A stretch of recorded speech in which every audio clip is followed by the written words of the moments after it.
Hi, I'm so excited to bring you a fantastic guest who is a student, a real live student, living and breathing, who has been very successful online.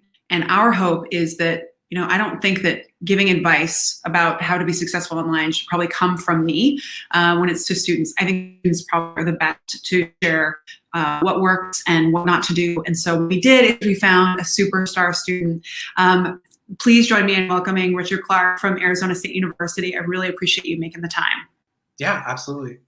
So for those of you who are at home, just so you know, the way that I met Richard is that I was, a few weeks ago, we brought all the scaling partners for the Gates Foundation to ASU, and we did a tour of a very impressive adaptive learning class. And Richard was one of the superstar TAs. Sorry, what is the title again? It's something. Lead instructor. Yeah. Okay. Instructional aid. Okay, instructional aid. So he's someone who essentially assists one of the really impressive faculty at ASU who's doing adaptive learning courses online and in person. And when she introduced him, she explained that she'd met him. He was an online student who was wildly successful and she identified him and then recruited him to be her helper. And now he's helping other students. So I thought nobody more perfect than him to explain to students how to do this well in the midst of a really wildly, quickly changing environment. So Richard, thank you so much for being willing to share your insights. Can you give a little bit of your story about your online experience? Like, why did you choose online, and generally, what have you learned from it? So I've been at ASU for the last maybe 5 or 6 years. And I was going through a degree, and then partway through that degree, I decided to add another degree onto that. And I wanted to complete both of those in a certain time frame. And the only way I could do that was to take summer courses. And then the summer courses I needed to take happened to be online. And so one of those courses was general genetics. And that's where I met Dr. Susan Holchek, who I currently work for now. And her class was completely online. And throughout that course, I asked questions, and I participated in online recitations and study halls. So before the exam, she'll open up a chat room, and we'll all be able to ask questions and these sorts of things.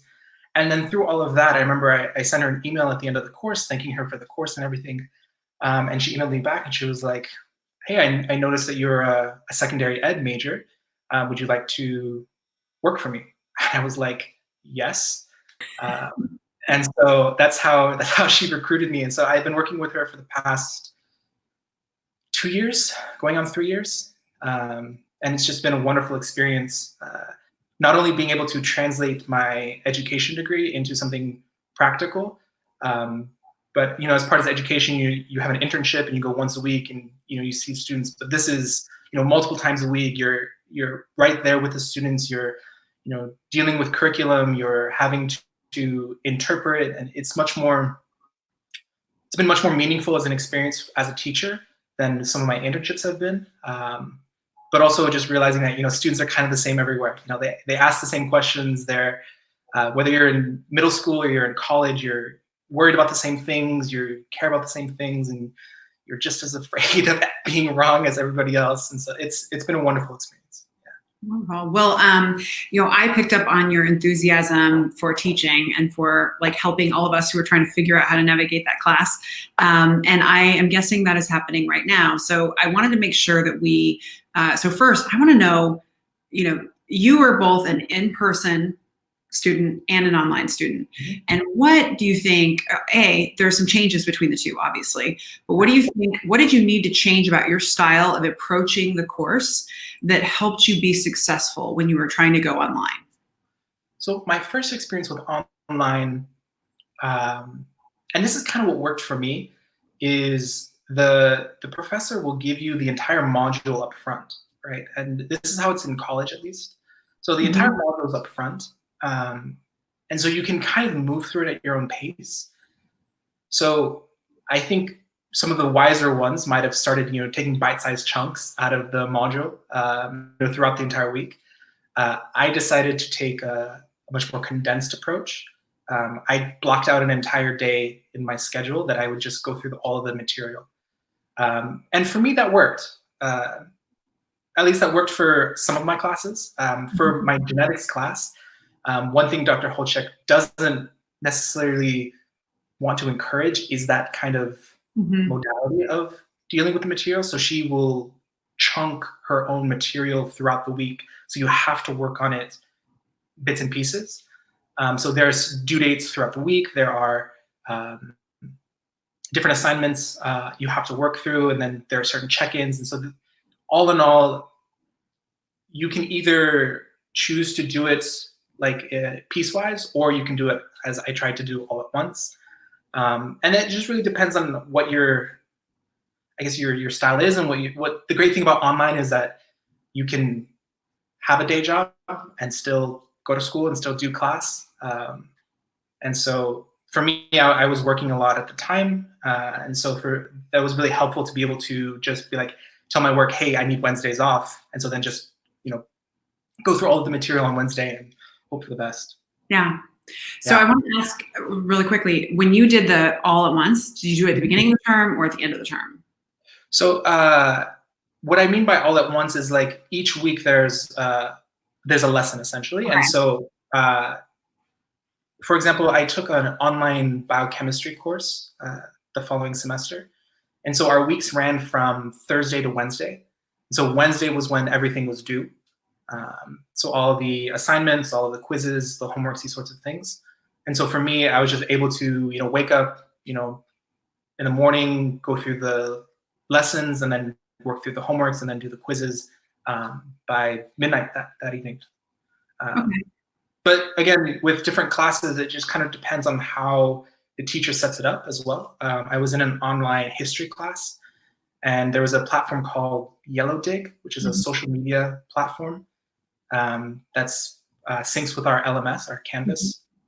And so we had to participate in, a social media component as well with other students. So things we would find, how do we syncing what we're learning in class versus what we're seeing in society, or if is something relevant or pertinent that you found or stumbled on, and being able to share that with other students and engaging with other students was part of the pedagogy and curriculum of that particular course.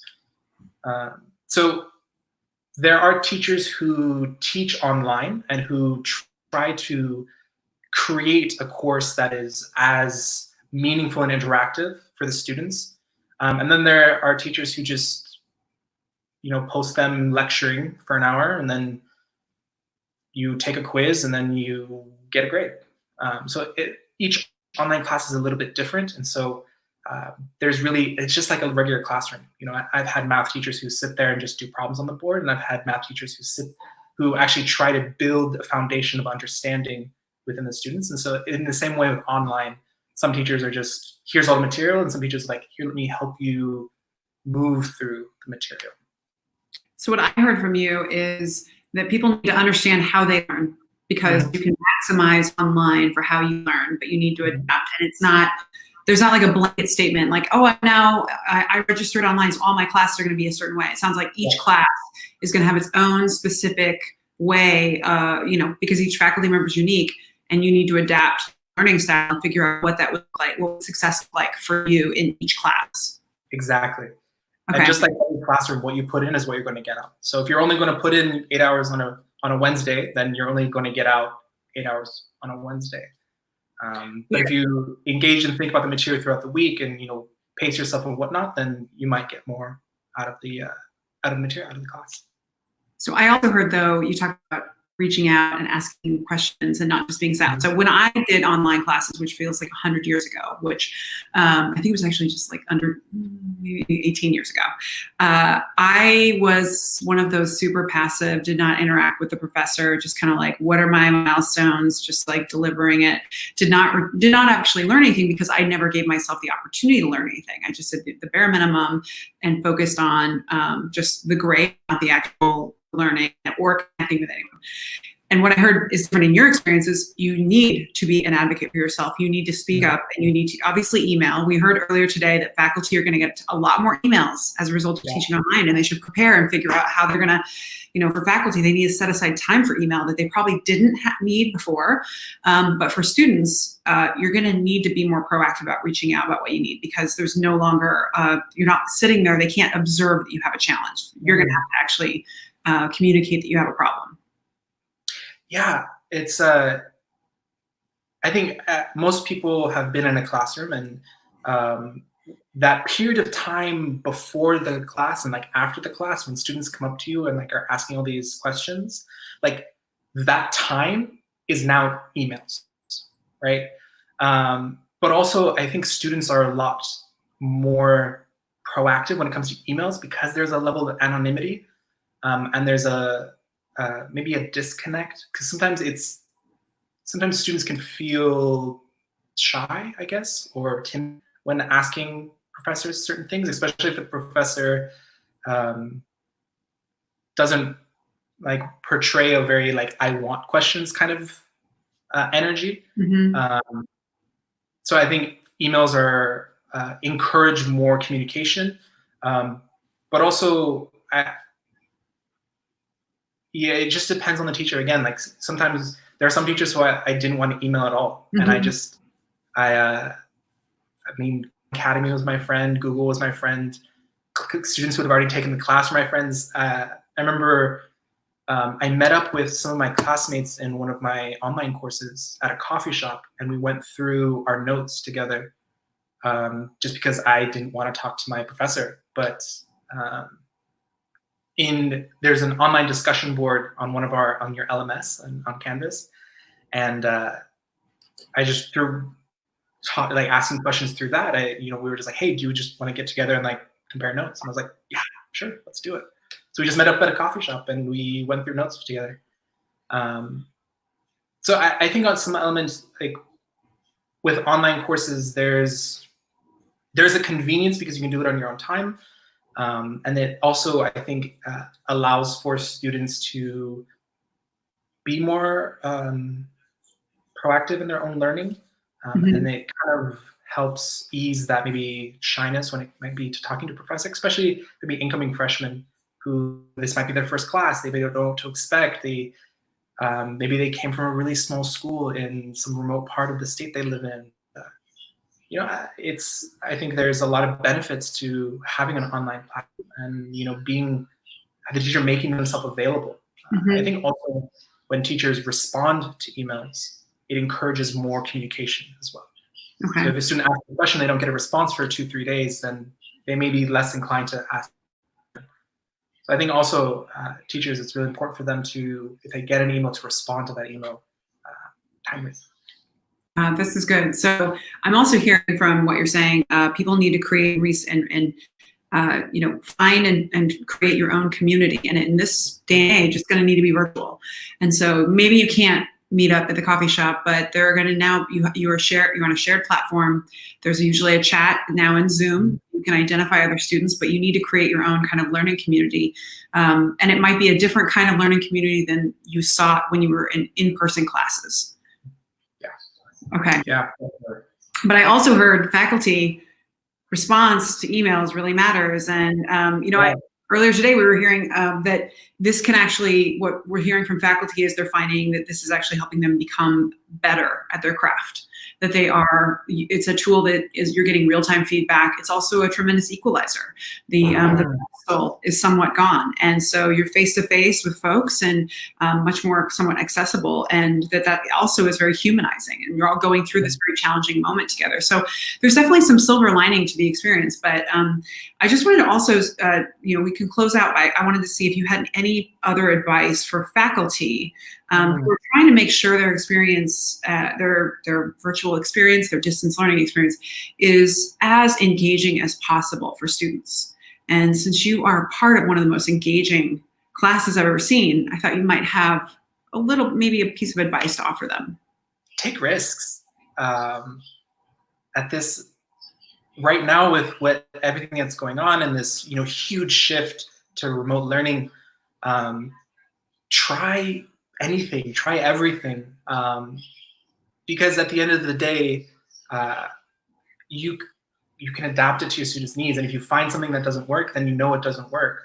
But right now, students, something I hear from a lot of people and from students is that just that missing social connection. So any way you can bring a social element to your virtual classroom is going to benefit you, right? So I mean, I think Zoom is kind of the new thing everybody's using. Like you can do breakout rooms in Zoom.